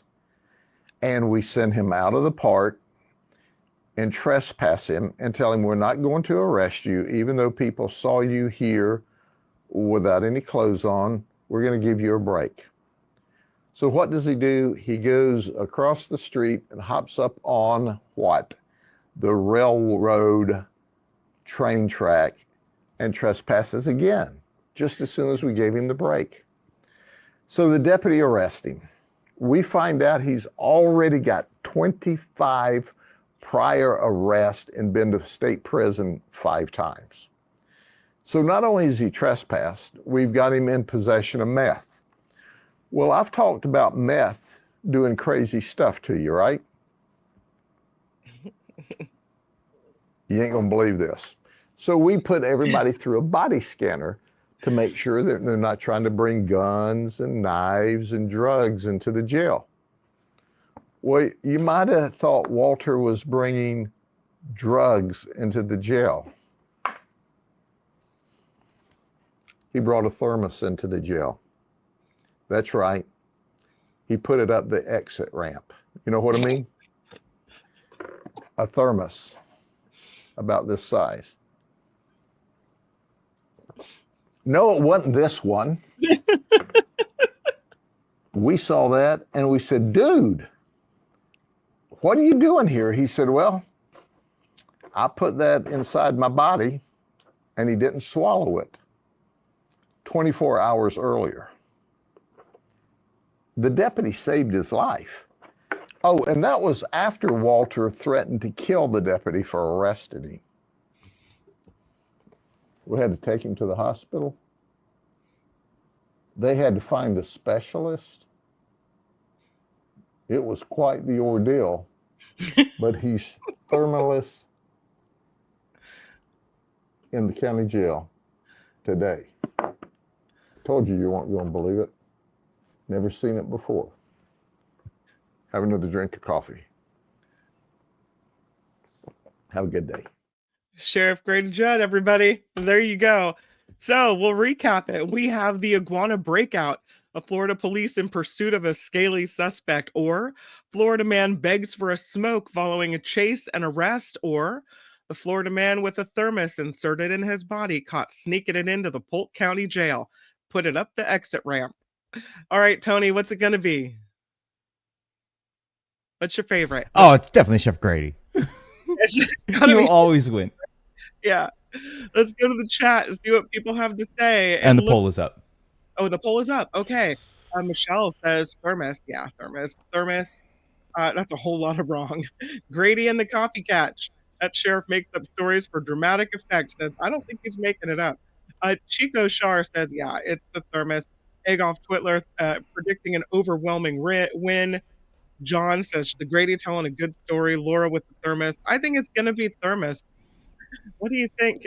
Grub says, dude just loves soup. Come on now. It's all right. Thermos up the dark side in the moment with Paul Sisler says, absolutely. Thermos is going to be a walk-off. Yep. It kind of is. 91%. Thermos not even up the close. exit ramp. There you go. That is a runaway winner. As a matter of fact, no thermos is fitting up there. Yep. It's the thermos up the exit ramp. Oh, we're down to 88%. The iguana breakout, 8%. Those are just contrarians. We know who wins. Dan begs for a smoke. Tony holding it firm. D.A. Mark says, I like that it's thermos news. Yeah. Keeping that coffee warm. Absolutely, says M.O. Gotta keep it warm. All right. That is Friday Fabulous Florida. Thank you for playing along. Beautiful. Tune in again next. Sorry, wrong one. Or Law and Order. Got a little Friday Fabulous Florida end. The font's too small. Give me a minute. There it is. This has been Friday Fabulous Florida. There is a gigantic alligator in my kitchen. Y'all come back now here. On fishing, I wonder if it was a Stanley. Oh, I think that would be really big. No. No, absolutely not. If that thermos was purchased at Costco, it can be returned. That's so gross. Put right back on the shelf, right? It is time for the Culture Blaster, Michael Snyder. He comes and goes on a rainbow. Welcome in, Michael Snyder. Hi, Kim. Hi. I don't hear the rainbow. Oh, wait, there it is. That's nice. And here you are. Welcome aboard, Yeah, rainbow. Michael Snyder. Rainbow interrupt us. It's okay. Hey, Kim, before we start, I want to thank the Nobel Committee for honoring me with this year's Nobel Pizza Prize for my tireless efforts to convince people to never put pineapple on pizza. And I know of your Hawaiian connection, Kim. I love pineapple on pizza. That's my jam, Michael Snyder. Pineapple on pizza is an abomination. It's a crime against humanity's taste buds, and I have devoted a portion of my life to railing against it. So thank you to the Nobel Committee. And one more thing, breaking news. The headliner for the upcoming alternate Super Bowl halftime show was just announced. It's the patriotic singing and dancing troupe Up with Whitey. So I'm really excited about that. There you go. Here we're going to all tune in for that. Thanks, Turning Point. Well, Michael Snyder, you come with a million movies, and we've already talked about one of them. It's supposed to do $45 to $50 million in its debut weekend. It is Tron Ares, and Tony popped in and said he already saw this movie. He was horrified by it. He had very strong opinions, and I can't wait to hear what you thought. Well, I'm glad we're leading with this because, it's kind of the 5,000-pound gorilla. Is there such a thing as a 5,000-pound gorilla? It is going to dominate the box office. It's the third movie in Disney's Tron franchise, following 1982's watershed Tron and the lesser sequel in the 2000s, Tron Legacy.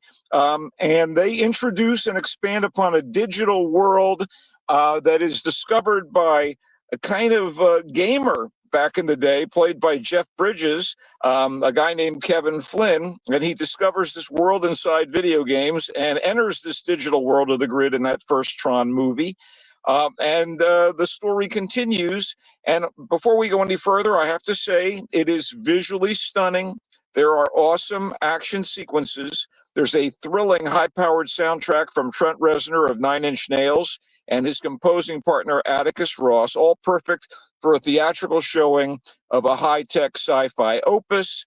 But the script was formula stuff with a kind of a sketchy context and pseudoscience that both inspired and required suspension of disbelief. And the characterizations were, to be kind, a little on the thin side. And it was nice to see Bridges back in a cameo as Flynn.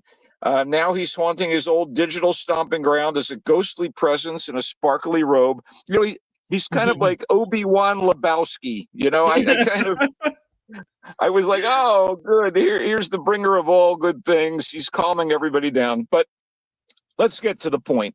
The rest of the grid, other than his, old school area of the digital world, is much more developed and sophisticated and lifelike digital warriors played by Jared Leto. And he's Ares, who starts to question his place in the grand scheme of things. And Jodie Turner-Smith, she's a construct that's fine with following orders if it means power, where they dwell and they zip around on their cyber cycles and wait to be brought into the real world by a machine that is being modified by a treacherous, greedy, power-mad engineer played by Evan Peters. And this guy has co-opted all of Flynn's discoveries and plans to weaponize them for big money. One would assume, government contracts and such. Gillian Anderson is here playing the engineer's mom, who actually owns the company that controls all of Flynn's tech, but she has a conscience. And as the torchbearer for Kevin Flynn's good side, who wants to use this technology as a boon, of all people, Greta Lee. And we love Greta Lee. She was in a terrific episode of The Studio. Most recently, she was the best friend on Russian Doll. She's a really good actress, and she's given very little to work with here. She's just almost like a cardboard cutout, but a good cardboard cutout. Anyway, I watched this thing and I kept thinking, I think maybe this needs an operator's manual. Maybe that's why it's not really striking me as it should. The director is Joachim Running, who did 3 really good dramas. One really good drama, Young Woman in the Sea, based on, actual events. And he also, of course, did Maleficent, Mistress of Evil. So maybe he's not, someone to put up on a pedestal. And there are interesting hints of a movie here that really deals with the concept of AI sentience, but those things are never fully fleshed out, so to speak. And instead, we get spectacle and bombast, which is kind of well and good for the immersive big screen experience. When these digital constructs come into the real world, all hell breaks loose. And man, I have to tell you, the action sequences really, really rock.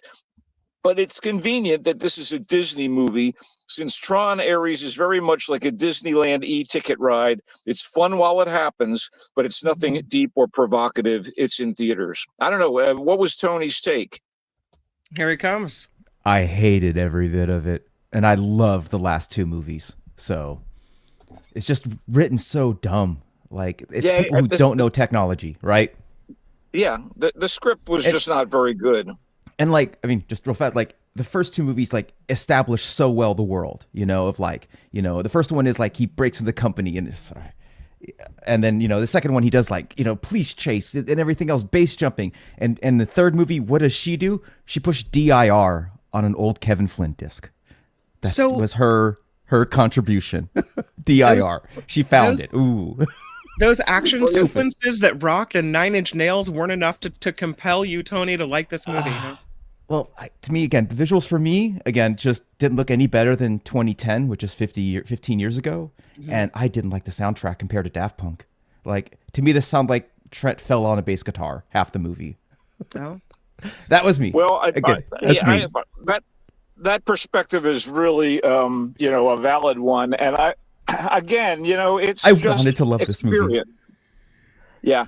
By the way, I did not particularly love the second one, and this to me was more fun, but none of them stand up with the groundbreaking Tron, the original film. It's just, and of course, every bit of that they lean in on nostalgia by bringing in Jeff Bridges' character. They lean in on nostalgia, but it's it's just a trick, essentially.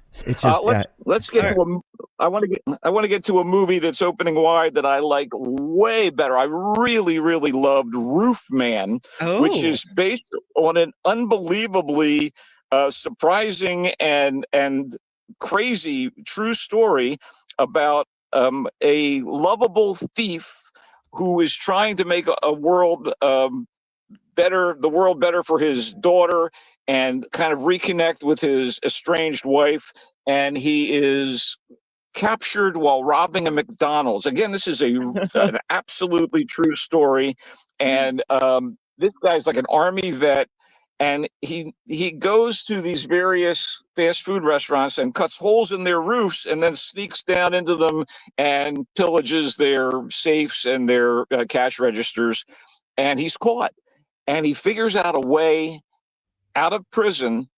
And to hide out, he ends up constructing his own little hidey hole in a Toys R Us, where he stays for a while, eventually meeting one of the women who works there and establishing a relationship with her.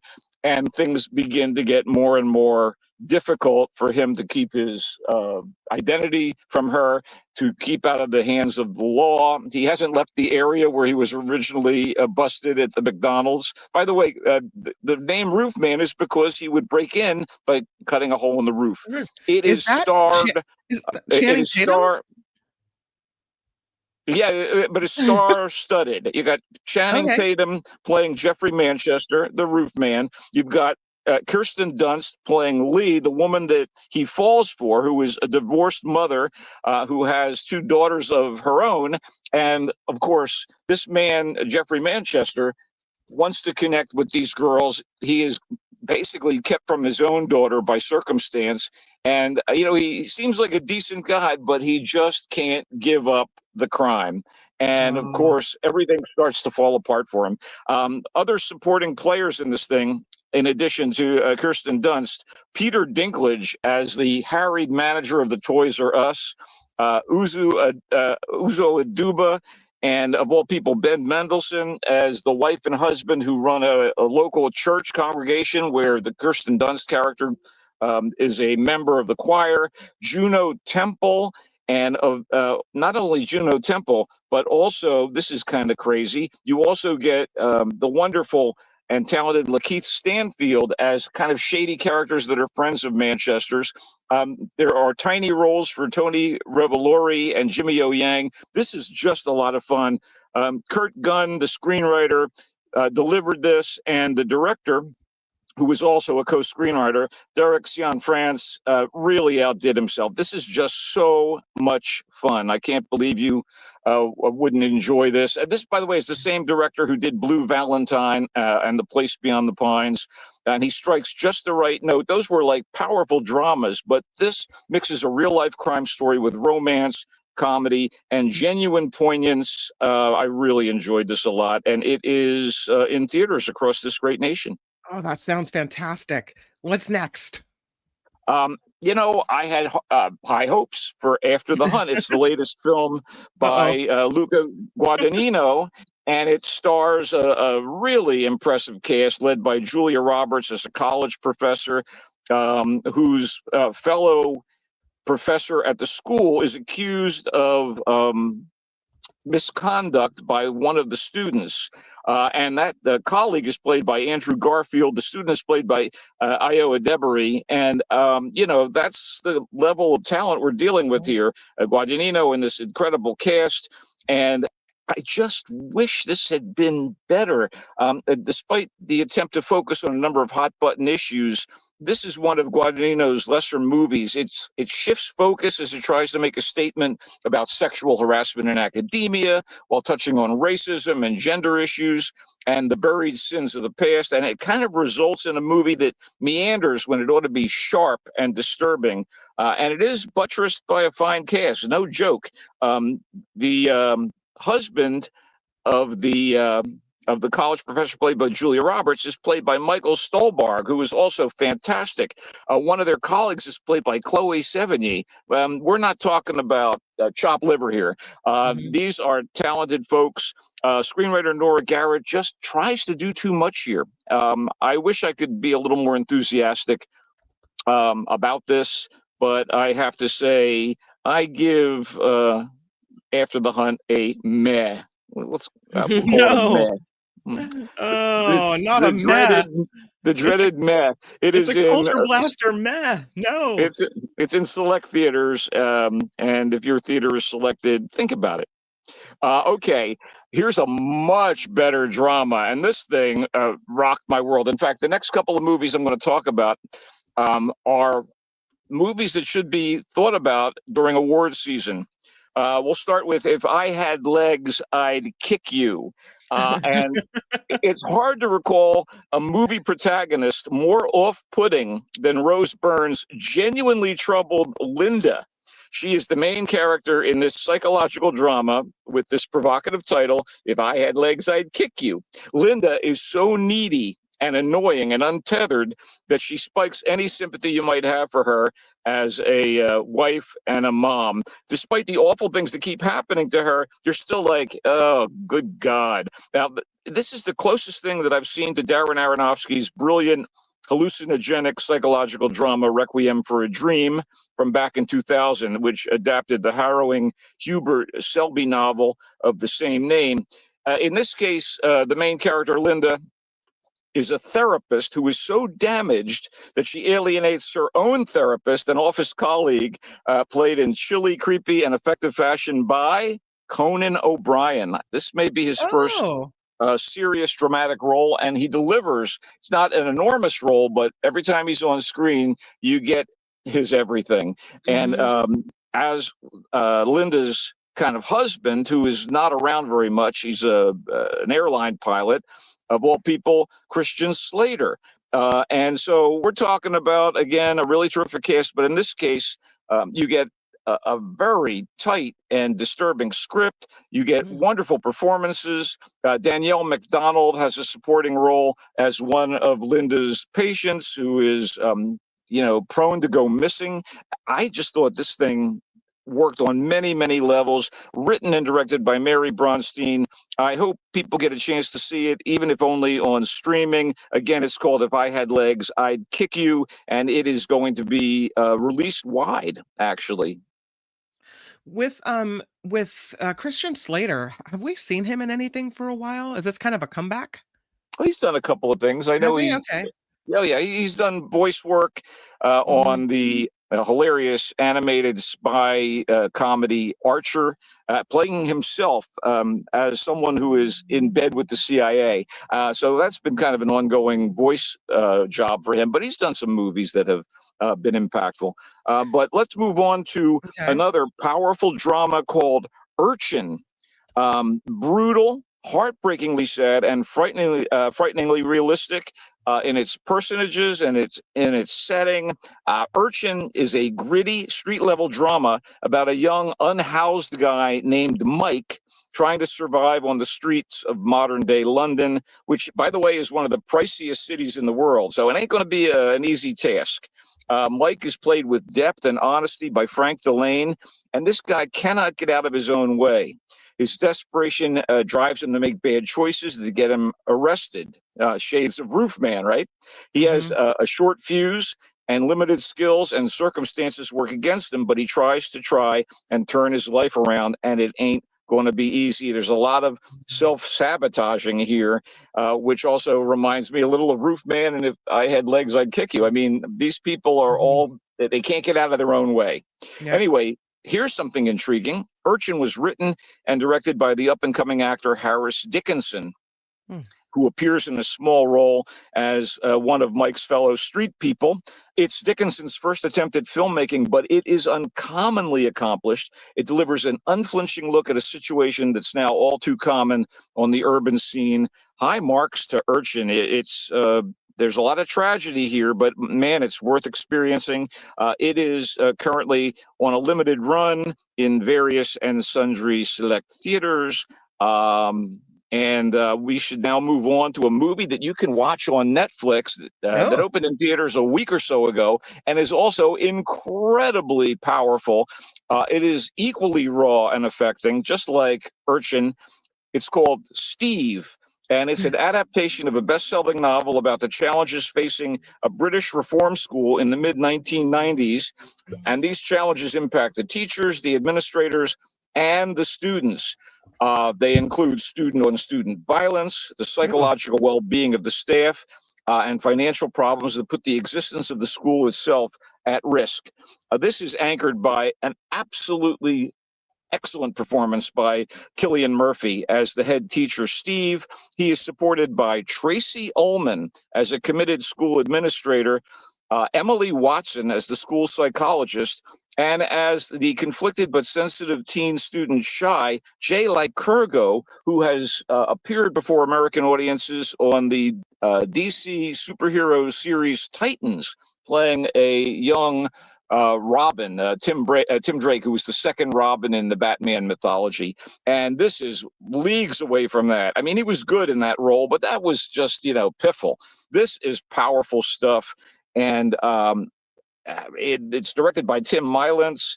And I just thought, wow, this thing is a must-see on many, many fronts.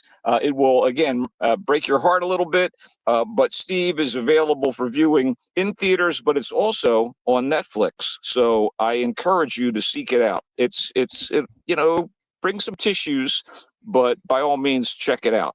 You got anything a little lighter? No, I have something, though, that has a major San Francisco component, and it's my kind of sleeper hit. Actually, the movie has been, I guess it was shelved for a little while, and I don't see why or how it should have been shelved. It's called Fairyland. And this movie is a beautiful bummer based on a memoir by a young woman by the name of Alicia Abbott. And Alicia Abbott was the daughter of a poet, and a poet who actually was gay and moved with Alicia to the San Francisco Bay Area and the Haight-Ashbury in particular in the 70s after the death of his wife and her mother back east. And God, again, it's a beautiful bummer. This is the Haight in the 1970s during the rise of the gay liberation movement in San Francisco. This is the time of Jonestown. It accelerates into the era of the 80s, featuring the assassination of Harvey Milk and Mayor Moscone. And there are all these, it's shot largely in San Francisco, and it's kind of a love letter to the city in a way, but it's all about this recent widower, Steve, and his daughter, who make their home in San Francisco, and she grows up becoming more and more aware of her father's life as a gay man. And of course, we're heading into the 80s, which means the AIDS crisis and how it impacts this family. There are exquisite performances by Amelia Jones as the teenage and young adult Alicia. Scoot McNairy he gives the best performance of his life, I think, playing her father, the gay poet, a guy by the name of Steve. And there are even terrific supporting performances by the likes of, are you ready? Adam Lambert. Singer Adam Lambert in his first dramatic role playing Charlie, who is kind of a San Francisco bear who becomes involved with Steve, Scoot McNairy's character. And they live in this Haight-Ashbury Victorian. By the way, this is the debut directorial feature for Andrew Durham, and it shows such amazing promise. This is one of those weepies eventually. By the way, this movie was produced by Sofia Coppola, so it has heavy-duty Bay Area cred, and it is in select theaters starting today. I couldn't give Fairyland higher marks. It is powerful, sad, and lovely in the same breath. Streaming. Can we talk about that? Well, sure, if you like. I was reluctant to watch The Paper, but I went into it anyway. It's sort of a de facto sequel to The Office. They went to the well again, but this first season, which is available for streaming in its entirety on Peacock, was actually pretty good and kind of carved its own path, despite the presence of one holdover from The Office, Oscar Nunez, as former Dunder Mifflin employee Oscar Martinez, now the accountant for a failing newspaper in Toledo, Ohio. Here's the star, Donald Gleason, the Irish actor, the son of Brendan Gleeson, plays Ned Sampson, eager beaver new editor of the struggling newspaper, the Toledo Truth Teller. If you like The White Lotus, the Italian season, you will recognize hotel manager Sabrina Impacciatore. She plays Esmeralda Grand, the clickbait-obsessed editor of the online version of the newspaper, and Ed's office rival. The supporting players are all good. It does have the ostensible reunion of the documentary crew that made The Office, and they're making a new documentary, this one again about a failing newspaper. I thought it was really entertaining and worth watching. Give it a couple of episodes and you'll get into the rhythm of it. And so surprising to see Donald Gleason play a character like this, and so believably. And there's a couple of breakouts. Chelsea Fry as a young woman working for the newspaper, idealistic and maybe a love interest for the Ned character. I give it high marks too. I had scrolled past this one and wondered about it, so I'm glad to hear that you like it. I'm gonna give it a try. Sure, absolutely. Yeah, that's that's been pretty much it. If you like police procedurals and dramas that draw you in and maybe get a little scary, Smoke on Apple TV was something I caught up with. And again, quite a good cast. Dennis Lehane created it, the novelist, and it stars Taron Egerton as I guess you'd call him an arson investigator, and he links up with a police detective, and they're trying to find arsonists in their area that are clearly raising hell on Earth, as in fiery hell. And Journey Smollett plays the detective. Rafe Spall is in this thing as a cop. It's really a good cast. John Leguizamo, a disgraced cop, is his character. Greg Kinnear is in this as a very, very supportive boss to the arson investigator. I would recommend this highly as well. It's called Smoke, and it's on Apple TV. And I think that's about it for right now. All right, well, then we're going to recap it. You said Tron Ares had a formulaic script. It was had a lot of pseudoscience, required too much suspension of disbelief. You said there were hints of a movie here, but never really fleshed it out. The action sequences rocked, but you said there's really nothing deep or provocative, and that was your review of Tron Ares. Episodic and, Roofman, you loved this movie. It's based, you said, on a crazy true story, star-studded with Channing Tatum and Kirsten Dunst and Peter Dinklage. You called this movie a lot of fun, and that it strikes just the right note with crime and romance and comedy, and you were highly recommending Roofman. After The Hunt, you had some high hopes for this movie, but they just did not pan out. You wish it had been better. This Julia Roberts movie, you said that they just tried to cover too much, covers a lot of topics, and that caused it to meander. You said it gets the culture blaster, meh. It's the work of Luca. It's the work of Luca Guadagnino, the guy who did Challengers and other fantastic films. And so, I kind of, you go in there with expectations and they weren't met. Nope. If I had legs, I'd pick you. You said this had a tight script, wonderful performances. It worked on so many levels. And you recommend If I Had Legs, I'd pick you. I'd pick you. And you said this with award season coming up. This one might get some recognition, and it has Conan O'Brien in it, which I was surprised by.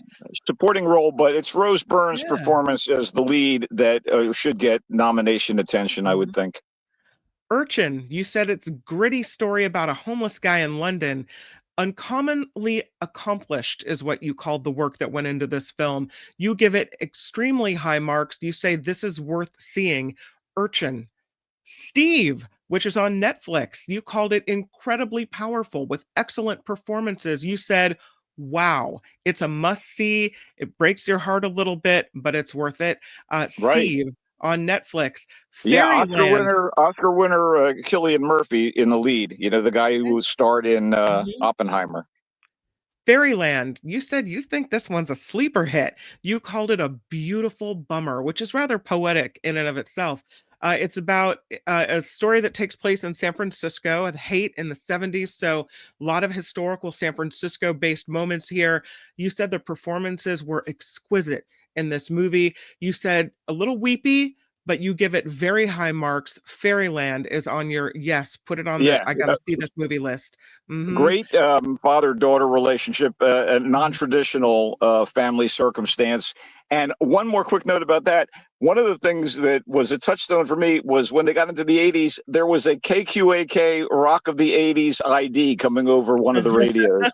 And I was like, wow. There you go. Keeping it real. As far as streaming options, well, in addition to Steve on Netflix, you have The Paper.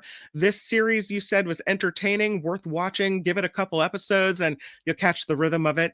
And Smoke on Apple TV has a great cast, and you recommend that one highly as well.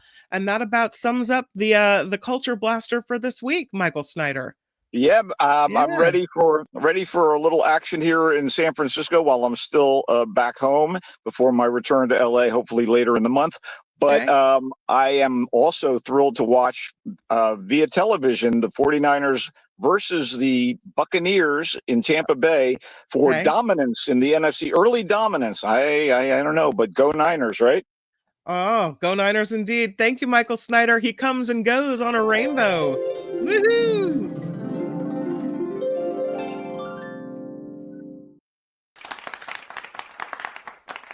Some people to thank. Steel Foot Sports with $5. Keep up the great job, Kim.